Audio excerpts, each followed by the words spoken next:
Welcome to Fit for the Long Run. I'm Christy, and today I'm going to prep some healthy, high-protein foods. I'm also going to share with you how I'm doing on my goals. This month, I'm sharing two recipes. One is for an apple pie protein bowl, and the other is a chocolate protein pudding recipe. Since we're moving into the holidays, I thought a little dessert would be in order. I'm going to start with the apple protein bowl first by prepping the apples. While I'm doing that, let's chat about my goals. As I mentioned in last month's video, I've been trying to get into a couple of specialists to see about a couple of health issues.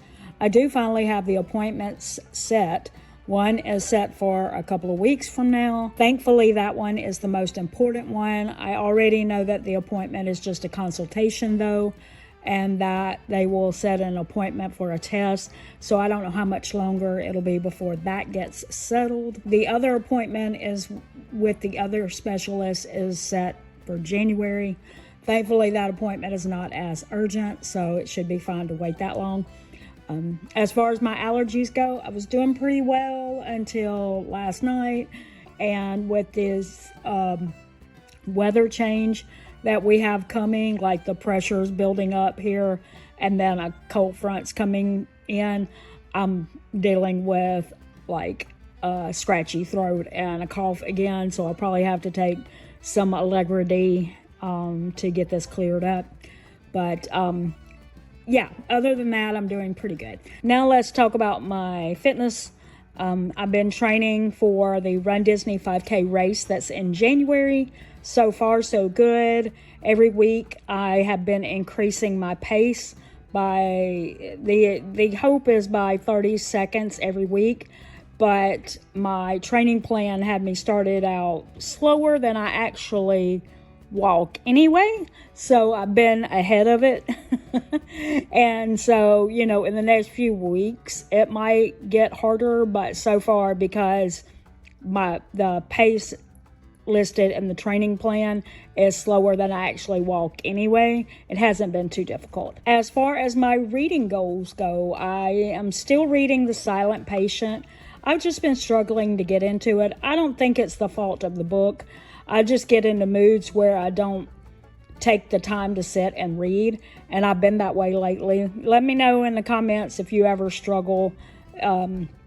Just sometimes you're in the mood to read, and sometimes you're just like not in the mood.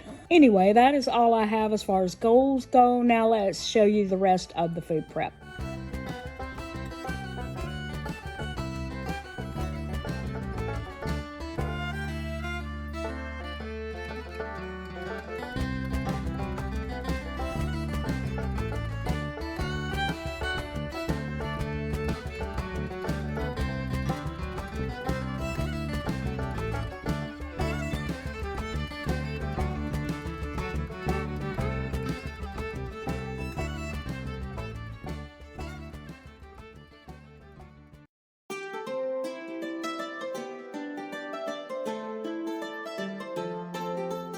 Now I'm going to show you the chocolate protein pudding recipe. I did see after I made this that it did say that you could add chia seeds to the recipe. I think that would have been the way to go, because this pudding never set up. It never became pudding-like. I ended up putting it in the freezer, and then, but if I put it in the freezer and then would take it out, it would immediately go back to being liquidy. So it couldn't hold a pudding texture, and perhaps the chia seeds would have helped that. So I ate it more like ice cream. I would take it out, eat a few bites, and then put it back in the freezer. Thank you all for joining me. Be sure to come back for Joel's Nerdy Runner video in a couple of weeks. And until then, I want to wish you all a happy Thanksgiving Day. Don't forget, it's a long run. Give yourself a little grace.